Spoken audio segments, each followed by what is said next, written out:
Salut, j'espère que tu vas bien. On se retrouve aujourd'hui pour la météo énergétique du mois de mai. Et comme tu peux le constater à ma coiffure, j'ai déjà commencé à faire ce qui me plaisait. Voilà.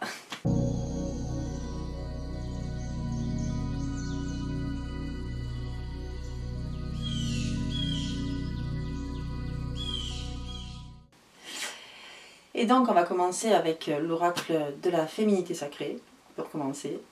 Et on va regarder un peu l'énergie générale du mois de mai. Du coup, en fait, l'énergie de la semaine, du mois de mai, de chaque semaine. Et du coup, on va commencer avec l'oracle de la féminité sacrée qui va nous parler de l'énergie générale de chaque semaine. Et ensuite, on va préciser, comme d'habitude, pour ceux qui sont habitués, pour les autres, je te le précise. Et ensuite, on va aller un peu plus loin avec l'oracle Béline sur chaque semaine. Voilà, c'est parti. Alors, je commence par lui du coup.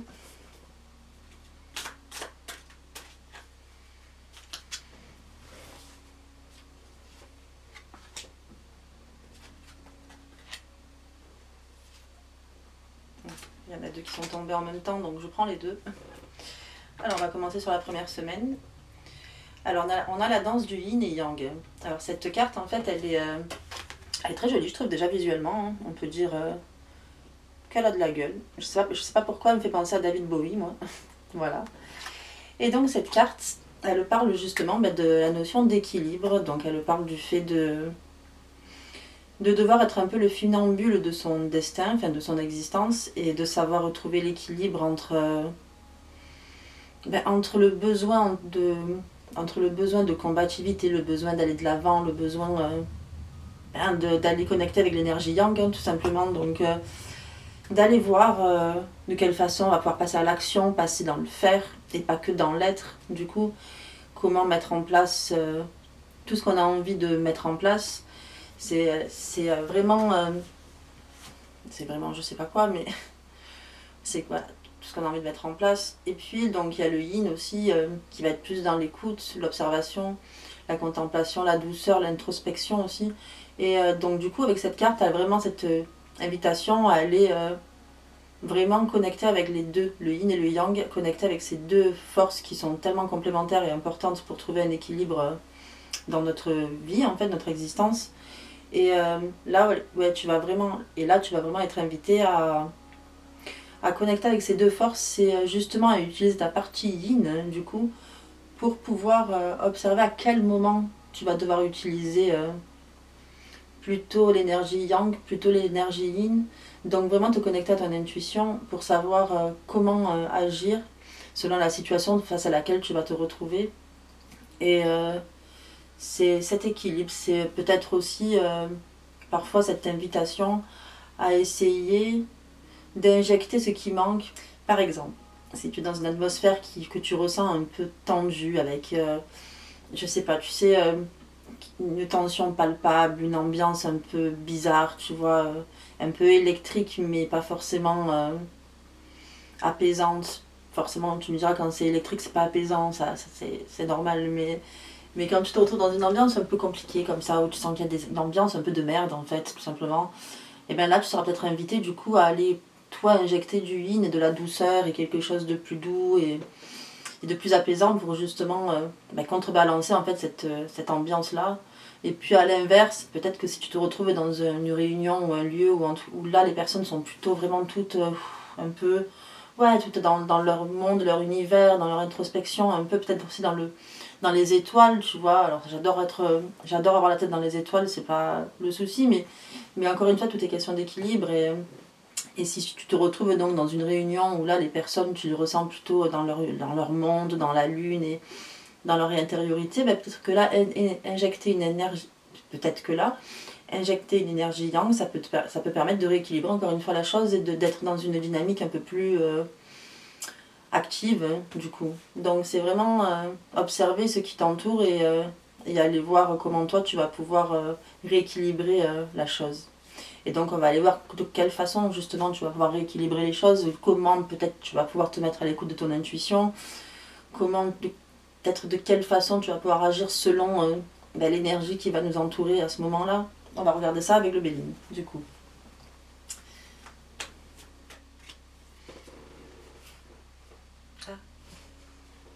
ça accroche. Ok.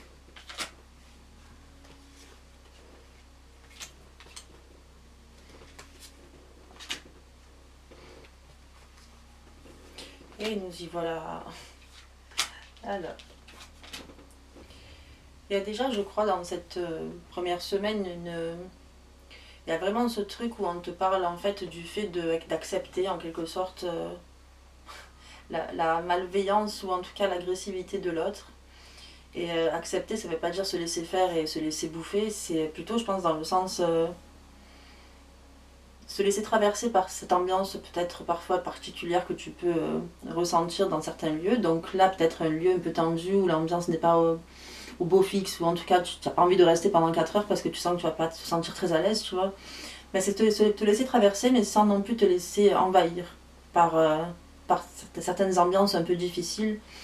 Et il se pourrait, en tout cas, il y a peut-être un peu cette énergie, en tout cas, un peu tendue qui pourrait apparaître dans la première semaine du mois de mai. Et par rapport à cette ambiance-là, un peu tendue, avec peut-être ouais, une forme d'agressivité, et puis aussi tu sais, d'agacement, de négativité, peut-être vraiment ouais, des pensées négatives et des choses qui ne sont pas alignées avec une forme d'harmonie particulière parce que tout le monde est mécontent, tout le monde est en colère, tout le monde est triste aussi, malheureux, a la sensation de subir peut-être sa vie.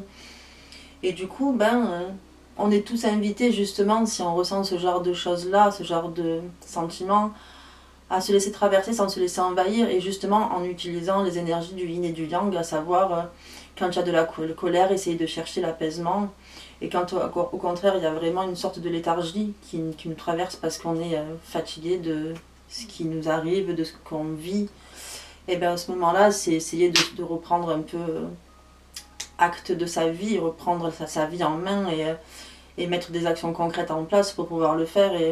Et vraiment, même s'il y a une ambiance, un peu une certaine forme de torpeur qui apparaît sur la première semaine du mois de mai, c'est toujours essayer d'injecter l'équilibre qui va permettre de retrouver une harmonie. Voilà, je crois en fait comment je vois la première semaine du mois de mai, en tout cas comment elle va nous traverser. Mais comme toujours, il n'y a jamais que du négatif dans tout ce qu'on vit, et il y a toujours quelque chose à aller chercher là-dedans. Et là, je pense que le quelque chose en question, c'est ne pas être perméable à ce qui nous traverse, aux émotions qui nous traversent, mais ou en tout cas ne pas l'être trop, plutôt pas être trop perméable plutôt aux émotions qui nous traversent, et juste les accepter, les laisser nous traverser, et essayer de réinjecter un équilibre et une harmonie pour pouvoir être le plus épanoui possible malgré la torpeur générale. Voilà, on va aller voir la deuxième semaine. Hop. L'effet de l'intuition. Elle est rigolote cette carte, elle me fait penser à une plume de pan avec un petit elfe. D'ailleurs, c'est peut-être une plume de pan en fait, hein. Je sais pas. Je la vois toujours un peu avec un regard abstrait en fait, comme une énergie qui me traverse, mais j'ai jamais cherché à comprendre en vérité si c'était réellement une plume de pan ou si c'était juste un dessin abstrait. Mais cette carte déjà, oui, elle est énergétique, je trouve. Donc il n'y a pas de... Tu sais, c'est pas le genre de carte que tu as envie d'analyser de façon pragmatique et carrée. Tu as envie de la regarder et puis juste, elle t'envoie son message. Et du coup, là, ce qu'elle nous dit, cette carte, justement, donc c'est pas un hasard, je pense aussi qu'elle a été illustrée de cette façon. Elle parle de l'intuition, donc du fait de s'offrir le temps et l'occasion et l'opportunité de se connecter à son intuition par le biais de la méditation, par le biais de la visualisation, par l'observation, la contemplation, l'ouverture à l'observation de ce qu'on... Comment on peut dire ça, s'ouvrir à l'observation contemplative des choses. En fait, c'était déjà un peu le cas en avril et ça revient ici, mais je reparle de ça en tout cas parce que l'intuition, il est vrai que c'est quelque chose qui se développe à travers finalement beaucoup l'observation, je trouve, et les messages qui peuvent émettre de ces observations qu'on a, des messages cachés. Et l'intuition, c'est tout ça. Et c'est même beaucoup plus, quoi. Et ça peut être aussi l'écriture intuitive. Enfin, il y a plein de choses pour développer l'intuition. Et là, j'ai vraiment la sensation que sur la deuxième semaine du mois de mai, tu es vraiment invité à ça, à essayer de te connecter à toi, à ton intériorité. Donc là, par exemple, on serait plutôt dans une énergie yin finalement, hein, pour la deuxième semaine. Te connecter à ton intériorité pour pouvoir finalement t'en sortir dans la vie. Mais ouais, c'est ça, en fait c'est ça, c'est pouvoir t'en sortir et en tout cas toujours pouvoir retomber sur tes pattes quoi qu'il arrive parce que tes perceptions elles sont affinées. Et donc on va regarder de quelle façon tu vas pouvoir affiner tes perceptions du coup.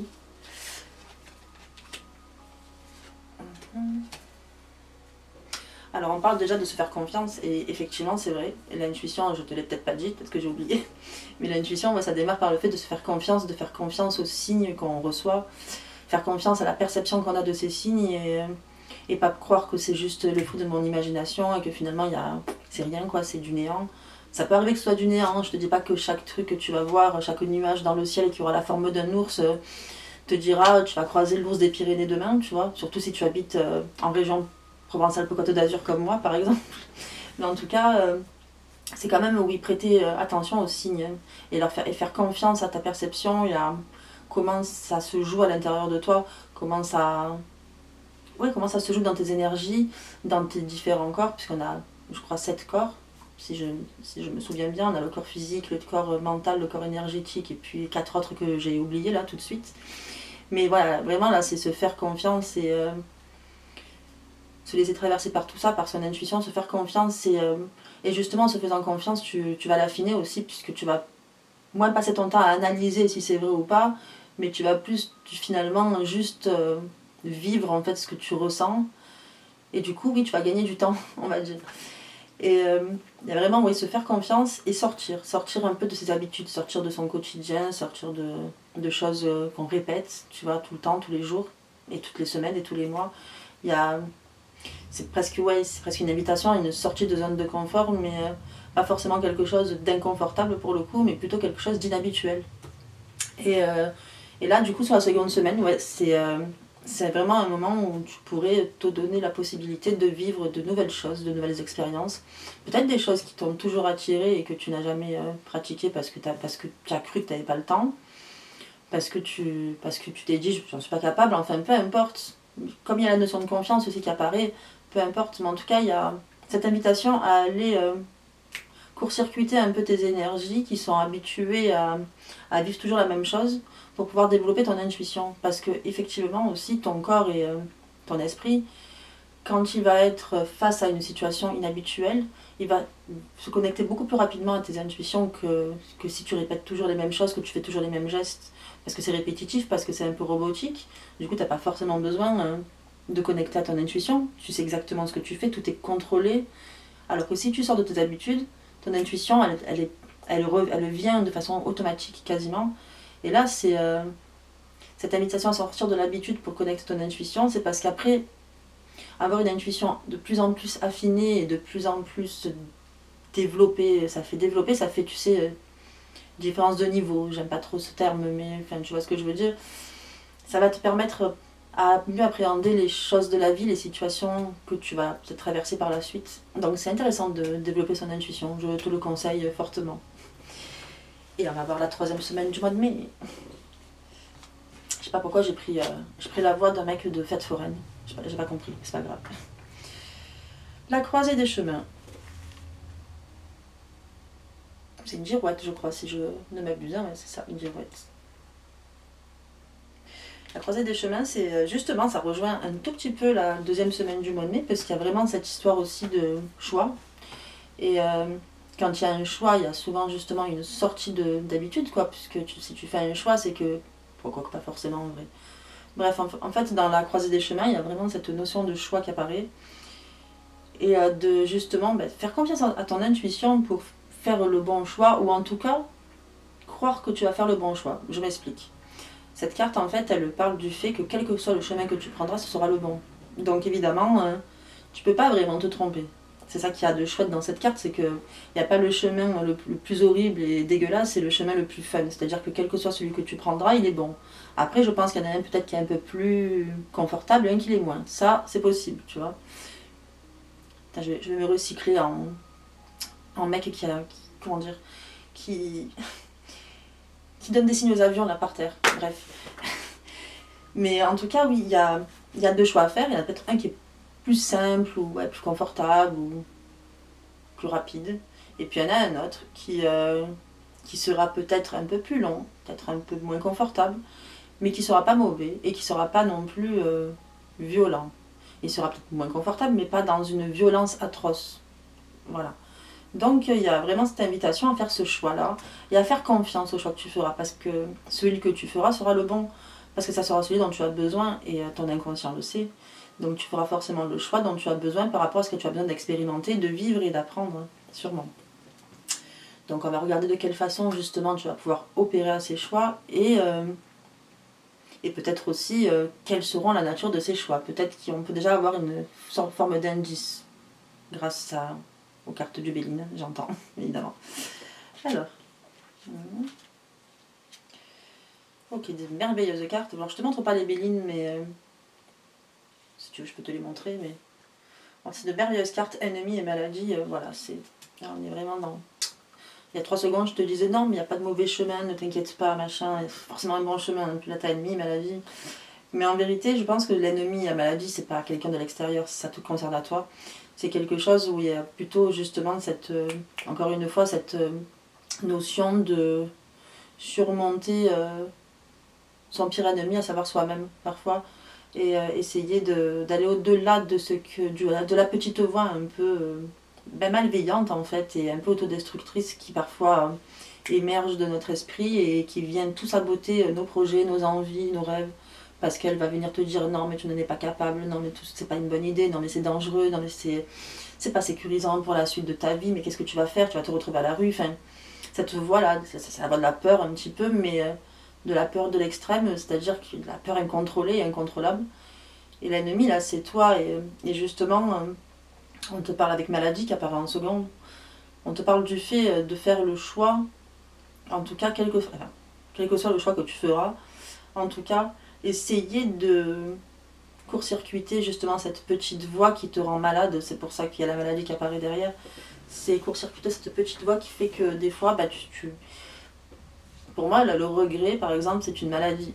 Tu vois, par exemple, parce qu'il se joue quelque chose dans ton physique et dans ton corps. Quand tu as un regret, t'as mal au cœur, quoi, mais vraiment, t'as le cœur lourd, t'es pas bien, quoi, physiquement, des fois, tu peux avoir des courbatures, enfin, vraiment, quand tu ressens quelque chose d'émotionnel intense, hein, ouais, ton corps il réagit souvent, que ce soit sur l'instant présent ou peut-être après. Et c'est pour ça que je pense que maladie apparaît, ne fais pas le choix de ne rien faire et d'avoir des regrets qui te rendraient malade parce que tu n'auras pas tenté le coup et que finalement bah, tu vas toujours te poser la question de est-ce que j'ai bien fait ou pas.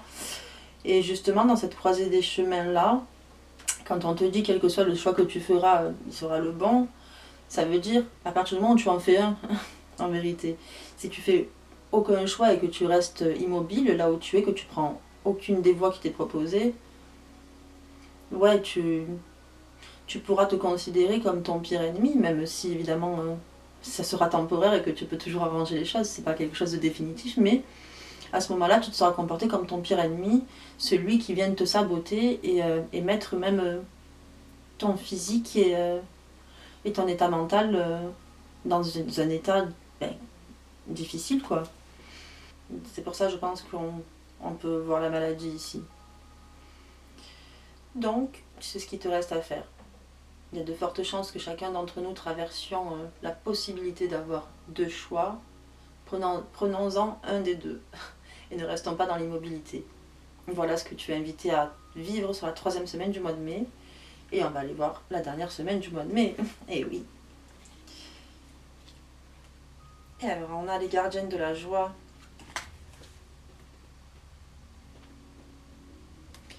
Chouette carte aussi, évidemment. Très jolie avec la petite elfe avec des ailes comme ça. Bon, je le fais pas très bien. Laisse tomber. Alors, les gardiennes... Alors déjà, je t'ai même pas raconté ce qu'elle raconte cette carte, quoi. Super. Les gardiennes de la joie, en fait, c'est... justement, quand tu traverses peut-être des fois des épreuves ou des situations difficiles, c'est la carte un peu qui vient t'inviter à mettre ben une paillette de joie dans tout ce que tu traverses de parfois un peu compliqué, lourd, gris, morne. C'est celle qui te dit allez, injecte-moi un peu de fun là-dedans, mets-moi quelque chose, mets-moi de la joie là-dedans. Tu peux pas rester dans cette situation, ça n'a aucun intérêt, ça n'a pas de sens. Quoi que tu vives, de toute façon, il y a toujours un moment de joie qui apparaît, va le chercher, célèbre-le, ne reste pas dans ce délire de négativité permanente où tu rampes comme une limace ou que sais-je, et que tu vois plus rien, parce que tu es dans ton, je sais pas comment t'expliquer, tu es dans ta bave là, et tu es aveugle parce que tu vois plus la beauté, parce que tu es trop dans ta zone d'ombre et que tu vois plus rien. Et là, on t'invite à ouvrir un peu les yeux et dire non, mais quand même, malgré tout ce qui se passe, non, il y a des choses encore qui me mettent en joie et qui me permettent d'être encore dans le bonheur et de pouvoir célébrer ça aussi. Et les gardiens de la joie, c'est vraiment ça. Je parle aussi de la durabilité de la joie, c'est-à-dire que presque là, ce qui se dit dans cette énergie-là, c'est la joie, ça se cultive en fait. Faut pas aller la chercher à l'extérieur, c'est pas de l'extérieur à l'intérieur, c'est de l'intérieur à l'extérieur, c'est toi avec tes intentions propres, tes énergies propres, tes vibrations que tu vas pouvoir, c'est grâce à toi et tes vibrations que tu vas générer de la joie. Pourquoi? Parce que tu vas te connecter à tout ce qui va être beau, à la beauté qui va pouvoir te rendre joyeuse, joyeux. Si tu restes dans le sombre et dans tu sais, ce côté un peu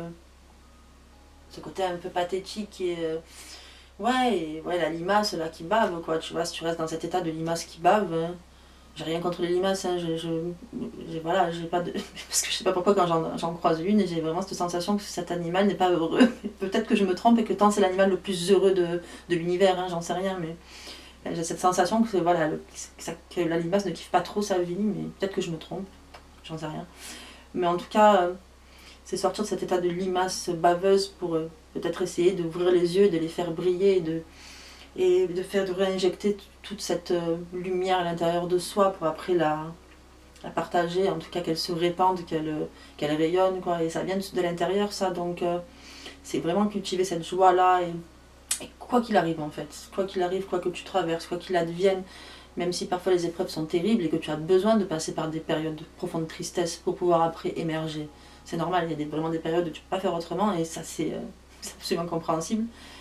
Mais quand c'est quelque chose de répétitif qui te met un peu dans une sorte de déprime et que tu sens que tu n'en sors pas, tu vois, et que tu restes plongé dans cet état, je pense que là il est vraiment temps à ce moment-là, je crois, d'aller chercher à l'intérieur de soi la pépite qui va faire que ça va émerger et ça va jaillir de lumière, quoi, vraiment.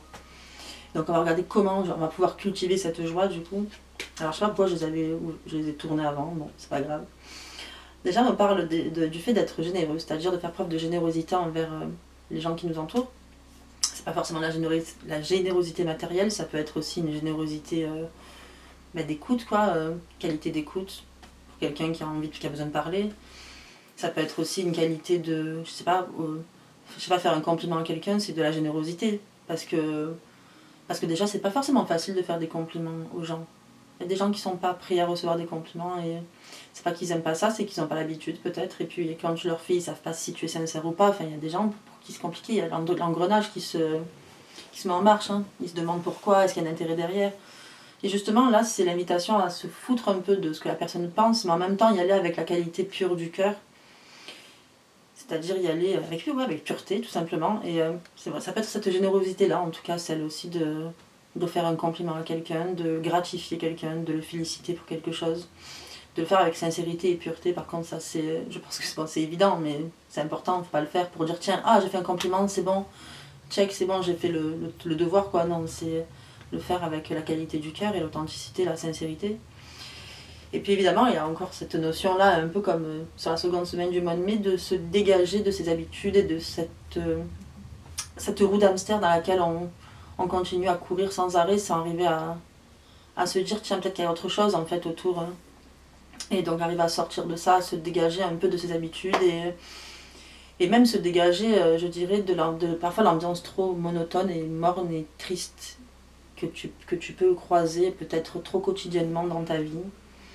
Donc voilà, il y a aussi cette invitation-là à offrir ton amour, enfin en tout cas offrir ta générosité, offrir du temps peut-être, mais aussi t'offrir à toi du temps de ressources pour pouvoir te régénérer. Et pour ça, peut-être des fois, partir et aller rejoindre des lieux un peu plus lumineux, positifs, joyeux. Peut-être même aller y retrouver, je sais pas, faire de nouvelles rencontres, de nouvelles connaissances qui sont plus dans une dynamique de plaisir et de joie, par exemple. Mais voilà, c'est vraiment, en tout cas, la 4e semaine du mois de mai, c'est cette invitation à cultiver sa joie, à la faire grandir, à la faire émaner, en allant chercher les ressources en soi pour après pouvoir les offrir à l'extérieur. Voilà, on a fait le tour du mois de mai. Je pense que c'est un mois un peu énergétiquement bizarre, je trouve.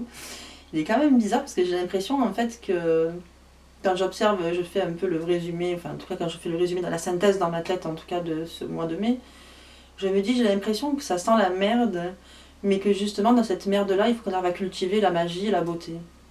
Voilà. Franchement, c'est comme ça que je le perçois, ça pue, mais dans cette puanteur, en fait, il va falloir arriver à cultiver la beauté, la magie, la joie, le partage, l'échange. Peut-être que je pense aussi que c'est un bon moyen de nettoyer la merde aussi, du coup, de cultiver tout ça. Et, euh, et voilà, et pourquoi pas, je pense que ça peut être un bon exercice aussi, justement. Ça me rappelle une phrase de François Lemay que j'ai vue ce week-end et qui parlait. Qu'est-ce qu'il disait Il disait quand tu es dans la merde, assois-toi dessus et respire, je crois, ou quelque chose comme ça, je sais plus. Et ça me rappelle ça. Donc, ouais, c'est un peu ça en fait. Assois-toi dessus, respire, mais après, c'est pas rester dessus et puis attendre et respirer et rien faire. Mais c'est aussi passer à l'action, que générer du beau aussi, peut-être pour nettoyer tout ça. Parce que sous la merde, il y a la beauté, quoi. Bon, il faut que j'arrête avec ça, avec la merde, c'est bon, je crois qu'on a compris. Mais oui, parce que dessous, il y a la beauté. Et donc voilà, c'est créer la beauté, même au milieu de quelque chose de pas très agréable et un peu relou, quoi. Voilà. Et bien écoute, voilà pour ces énergies du mois de mai. Comme d'habitude, je pense que je vais sortir un atelier de danse d'ici 15 jours, 3 semaines. C'est pas sûr, de toute façon, je te tiendrai au courant. Si tu veux d'ailleurs être tenu au courant de tout ce que je publie sur YouTube, tu peux t'abonner à ma chaîne, bien évidemment, et activer la cloche. C'est la base. Et puis tu peux aussi t'abonner à ma page Instagram où je suis très active et où justement je mets un petit peu tout ce que je vais sortir, etc. etc.